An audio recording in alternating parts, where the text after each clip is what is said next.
귀하신 예수님의 이름으로 기도합니다. 아멘.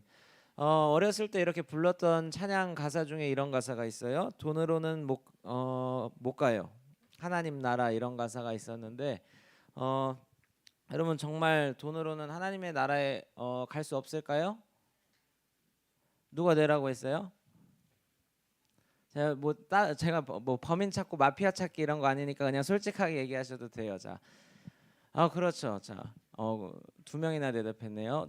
좋습니다. 그렇습니다. 우리가 하나님 나라에 가는 것은 바로 예수 그리스도를 믿는 믿음으로 이제 가게 됩니다. 오늘 말씀에서 이제 우리가 이런 본문을 오해할 수가 있어요. 부자가 또 혹은 돈이 많거나 이런 사람들은 하나님 나라에 갈 수 없을까라는 이런 질문을 하게 되는 거죠. 예수님은 오늘 말씀에서요 부자들을 막 이제 죄가 있다, 뭐 잘못되었다라고 이야기하시는 게 절대 아닙니다. 오늘 이제 부자 청년에 대한 이야기를 우리가 같이 나눌 텐데 오늘 이제 부자 청년에 대해서 먼저 어떤 사람이었는지 같이 좀 생각해봤으면 좋겠습니다. 부자 청년은 어떤 사람이었을까요? 어렸을 때부터 이제 굉장한 성공을 거둔 사람인 것 같습니다.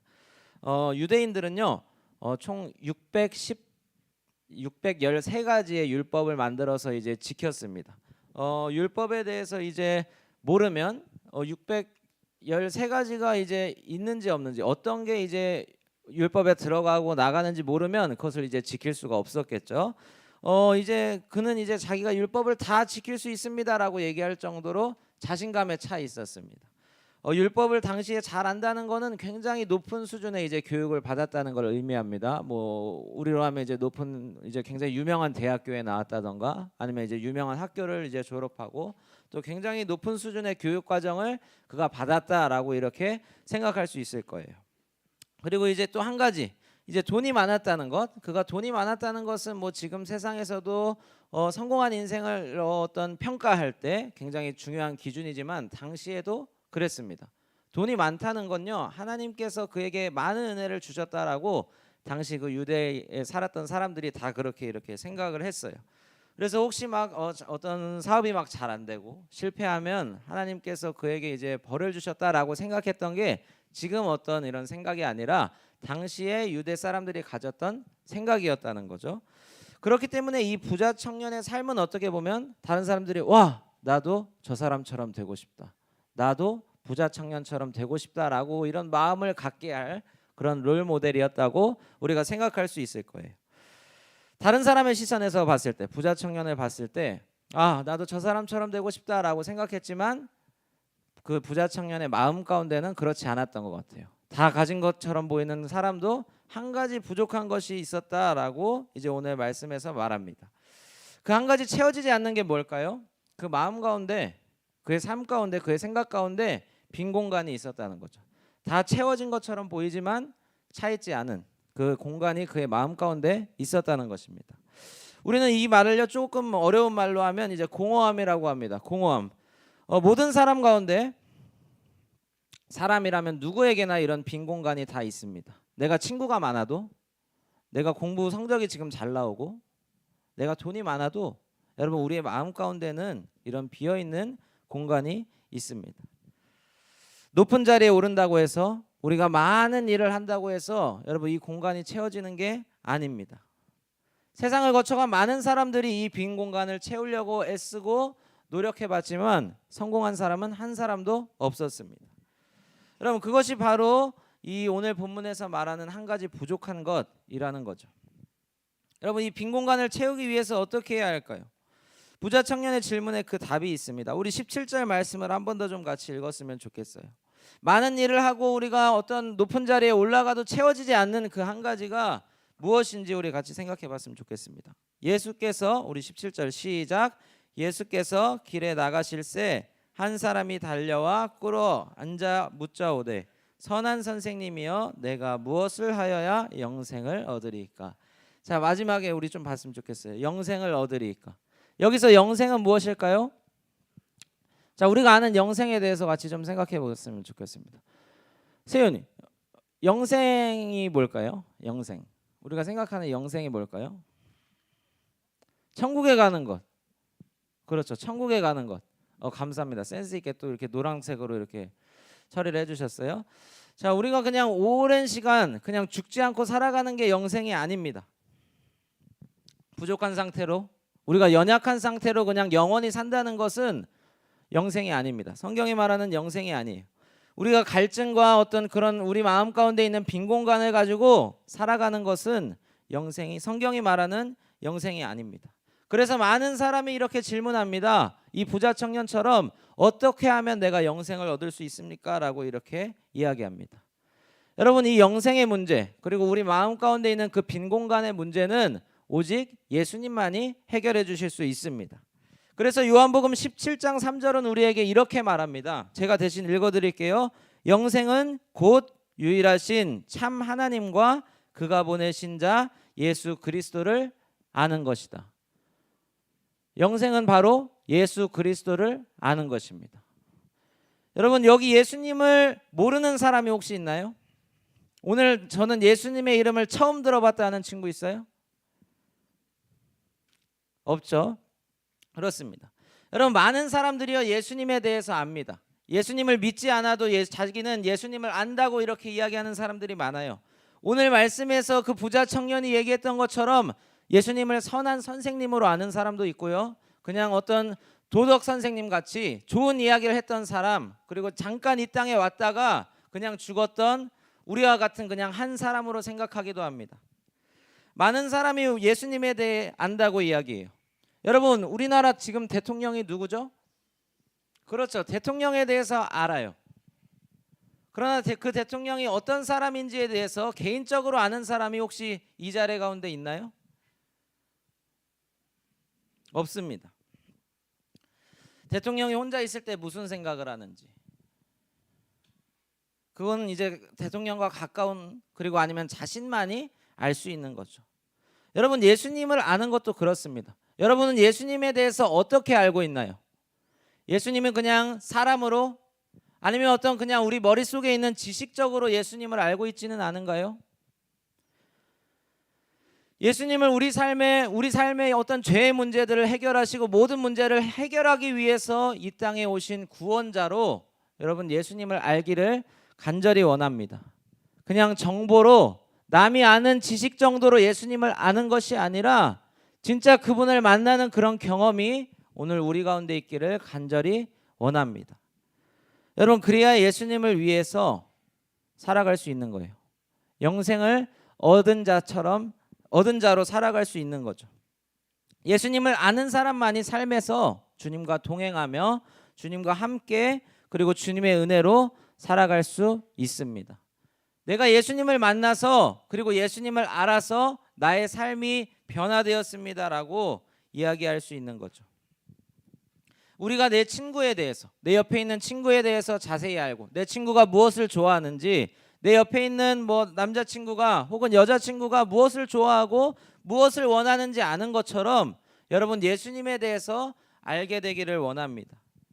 우리가 가족에 대해서 정말 그 자세하고 은밀한 것까지 다 아는 것처럼 예수님에 대해서 아는 그런 은혜가 오늘 이 자리 가운데 있기를 간절히 소망합니다. 여러분, 예수님을 아는 것이 바로 성경은 영생이라고 말합니다. 자, 그럼 다음 단계로 넘어가 볼게요. 자, 예수님을 아는 사람, 그러면 영생을 얻은 사람은 어떻게 살아갈까요? 우리 21절 말씀 함께 읽도록 하겠습니다. 본문 21절입니다. 시작. 예수께서 그를 보시고 사랑하사 이르시되 내게 아직도 한 가지 부족한 것이 있으니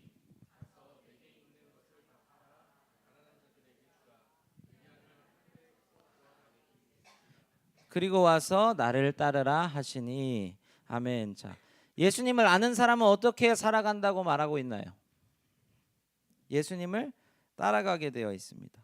모든 것을 내려놓고, 그리고 모든 것, 손에 쥐고 있었던 것을 내려놓고 예수님을 따라가게 되는 것이죠. 여러분, 제가 어떤 책을 읽다가 이런 글을 보게 되었어요. 우리는 살면서 많은 선택을 한다고 합니다. 우리가 하루에 의식적으로 우리가 생각하면서 선택하는 것이 하루에 총 몇 번이나 될 거예요? 내가 어떤 일들을 결정하고 선택하는 일이 하루에 몇 번 정도가 될까요? 몇 번? 200번. 200번 다운.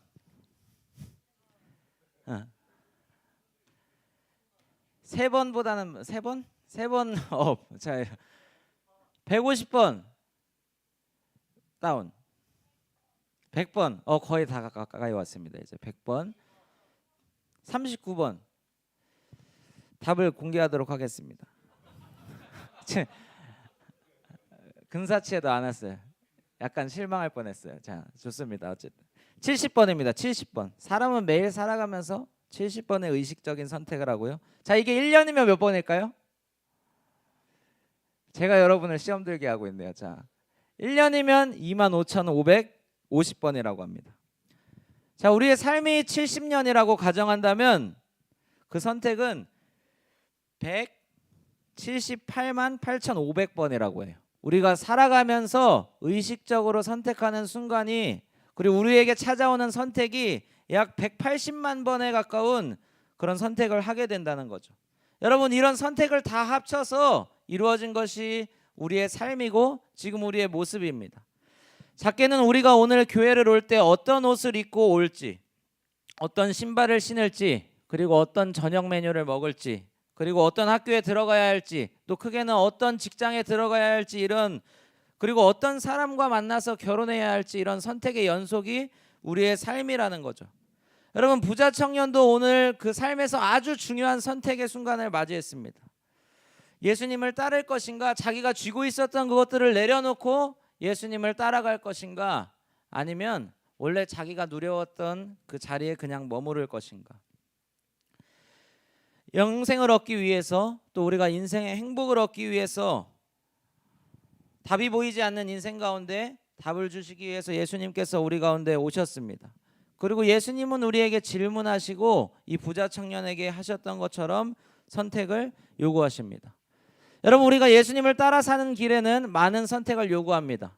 구약 성경에 있었던 사람들, 아브라함은 자기가 살고 있었던 그 지역을 떠나서 하나님께서 예비하신 약속의 땅으로 갔습니다.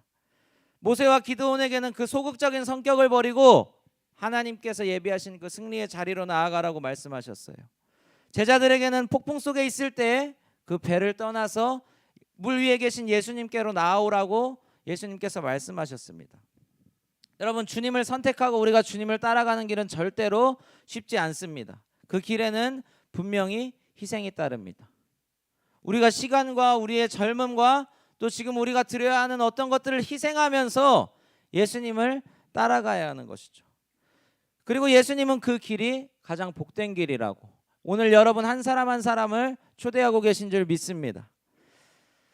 오늘 우리 모두가 이 중요한 선택 앞에 있어요.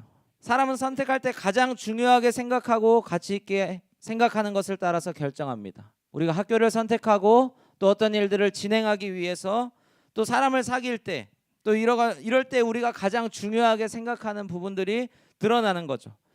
여러분, 지난주에 했던 말씀과 좀 어떻게 보면 이제 연속적인 이야기가 될 수 있겠어요. 우리가 가장 중요하게 생각하는 것, 그리고 오늘 예수님께서 우리에게 예수님을 선택하고 따라오라고 말씀하실 때 주님을 선택하는 중등부가 될 수 있기를 간절히 바랍니다. 제가 지난 주중에 이제 양양에 다녀왔습니다. 청소년 이제 연합 집회를 인도하기 위해서 양양에 갔다 왔는데, 여러분 생각하면 사실은 어떻게 보면 안 가도 되는 사역일 수도 있어요. 양양까지 갔다 오는 게 저 그렇게 오래 걸릴 줄 몰랐어요. 여기가 이제 서해 끝에 있는 바다에서 이제 동해 끝에 있는 바다로 가고, 막 산도 넘고 가는데 막 폭설이 내리고, 그리고 악기도 막 다 이렇게 챙겨가고 그런 상황이 됐었는데, 내가 양양에 가는 이유가 뭘까? 이런 것들을 가면서 고민하게 되었습니다.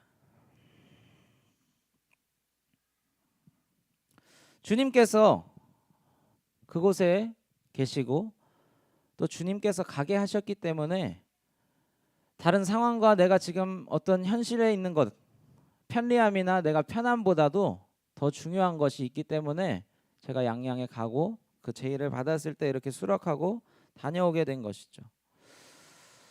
제자반을 이제 진행합니다. 17일부터.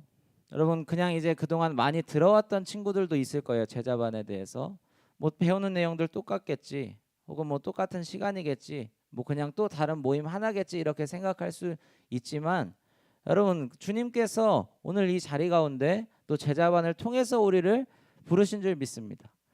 여러분, 그 가운데 하나님께서 우리 한 사람 한 사람에게 여러분 한 명 한 명에게 필요한 말씀을 주실 거고요. 그 자리 가운데 여러분에게 딱 맞는 그런 위로와 은혜를 주실 줄 믿습니다. 그러면 여러분 아직 결단하지 못한 친구들이 있다면 여러분의 시간을 드릴 수 있기를 간절히 원합니다.